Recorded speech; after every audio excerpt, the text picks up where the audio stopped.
সেদিন আমি বাসায় ছোট্ট একটা টি পার্টির অ্যারেঞ্জমেন্ট করেছিলাম। কি কি বানিয়েছিলাম সেদিন সেটা নিয়ে থাকছে আমার আজকের ব্লগ। চলো ব্লগটা শুরু করি। আসসালামু আলাইকুম সবাইকে, আই হোপ সবাই অনেক অনেক ভালো আছো। যেহেতু আজকে সন্ধ্যার সময় আমি একটা টি পার্টির অ্যারেঞ্জমেন্ট করবো, ভাবলাম যে সবার আগে আমি আমার টেবিলটা একটু সেট আপ করে নেই। এরপর প্রথমে আমি বানাবো চটপটির ডালটা আমি আগের দিন রাতের বেলা ভিজিয়ে রেখেছিলাম পানির মধ্যে। আর এখানে আমি আমার কোনো রেসিপি দিয়ে করছি না, প্যাকেটের গায়ে যে ইনস্ট্রাকশন দেওয়া আছে আমি ওটা ফলো করেই করেছি। তারপর আজকে আমি একটা নতুন রেসিপি ট্রাই করব, যেটা আমি কিছুদিন আগে পিন্টারেস্টে দেখেছিলাম। আমার কাছে রেসিপিটা খুবই ইজি মনে হয়েছে এন্ড বানাতেও না খুব একটা বেশি সময় লাগে না, তাই ভাবলাম যে তোমাদের সাথে রেসিপিটা শেয়ার করি। নর্মালি আমরা পাস্তা যেভাবে সিদ্ধ করি ওইভাবে সিদ্ধ করে নিয়েছি। পরে স্টিকের মধ্যে পাস্তাগুলোকে এভাবে দিয়ে দিলাম। উপরে আমি একটু তোমার সস ব্রাশ করে নিয়েছি। এখানে আমি ভুলে পাস্তার যে মশলাটা আছে ওটা অ্যাড করতে ভুলে গিয়েছি। তোমরা সসটা ব্রাশ করার আগে পাস্তার মধ্যে না আগে একটু মশলাটা ছিটাই দিবা, পরে সসটা ব্রাশ করে উপরে চিজ দিয়ে দিবা। উপরে চাইলে একটু মিক্স হার্ব অ্যাড করতে পারো। আমার যখন গেস্ট আসবে তখন এটা আমি বেক করে নিব।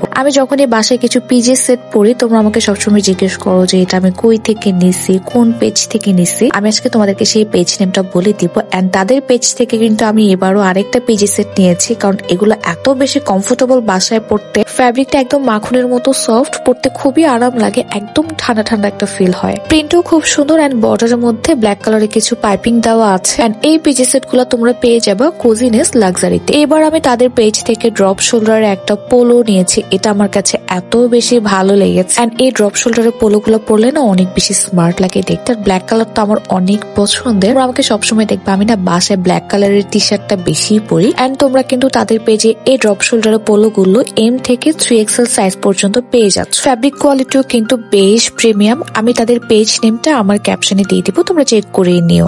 এখন চলো আবার ব্লগে ফিরে যাই। এই কলিজের সিঙ্গারা গুলা কিন্তু আমি কিছুদিন আগে বানিয়েছিলাম, তোমরা হয়তো আমার একটা ব্লগে দেখেছো। সো আজকে ভাবলাম যে এগুলো আমি ভাজবো। এগুলো কিন্তু আমরা ওই দিন বানানোর পরে একদিনও খাই নাই, আজকে খাবো প্রথমবার। আমি সবসময় ট্রাই করি গেস্ট আসার আগে যে কাজগুলো কমপ্লিট করে রাখা যায় ওগুলো করে ফেলার, কারণ গেস্ট আসলে না আমার কাজ করতে মন চায় না কেন। সিঙ্গারা ভাজার পরে এখন আমি ভাজবো ফুচকা। এগুলো মেনলি আমি চটপটিতে দেওয়ার জন্য ভাজতেছিলাম। ফুচকাটা তেলের মধ্যে দেওয়ার পরে যখন এটা ফুলে ওঠে তখন না আমার মনের মধ্যে কেমন যেন একটা স্যাটিসফ্যাকশন কাজ করে। আমার মানে খুব ভালো লাগে এটা দেখতে। এরপর আমি একটু আম কাটলাম আর এখন হচ্ছে আমি সবকিছু সুন্দর করে একটু সার্ভ করবো। এখানে যে পুরিগুলো দেখতে পাচ্ছ এগুলো আমি বানাইনি, এগুলো বাইরে থেকে কেনা। আর সিঙ্গারা গুলো তো আমি বানিয়েছি। এর মাঝখানে আমার গেস্টও চলে আসলো। ভাইয়ারা না অনেক দিন হয়েছে আমাদের বাসায় আসে না। এর আগের বার আমরা না একটা দাওয়াত হোস্ট করেছিলাম তানবীরের ফ্রেন্ডদেরকে নিয়ে, বাট সেদিন না ওনারা আসতে পারেনি, ওনাদের একটু কাজ ছিল। ভাবলাম যে আজকে সবাই মিলে আবার একটু আড্ডা দিই। ওনারা আসার পরে পাস্তার যে রেসিপিটা আমি করলাম ওটা ওভেনে দিয়ে দিলাম বেক করতে। এটা আমি কনভেকশন মোডে 200 ডিগ্রি টেম্পারেচারে 7 মিনিটের মতো বেক করেছি। তবে এখানে চিজটা আরো অনেক বেশি দিলে দেখতে আরো বেশি সুন্দর লাগতো, আমার চিজটা একটু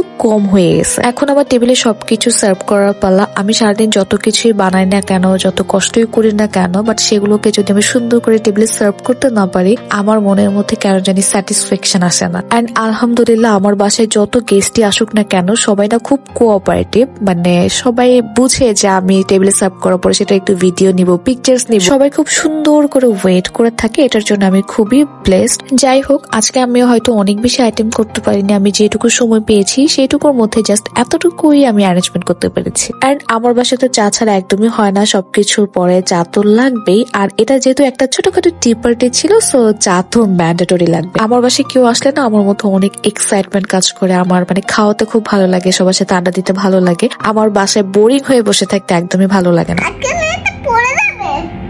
এখানে আমাদের ছোট্ট বাবুটা দেখো নিজের মতো করে আমার ফোন নিয়ে কি যে ভিডিও করতেছে আল্লাহ জানে। বাসায় কেউ আসলে কখন যে টাইম চলে যায় টেরও পাই না। তারপরে এই যে ভাইয়াটা এখন চলে যাচ্ছে আর রাতে আমরা কিন্তু আবারও চা খেয়েছি দেখো। সো আমার আজকের এই ব্লগটা এতটুকুই। সবাই ভালো থাকবে, সুস্থ থাকবে, আল্লাহ হাফেজ।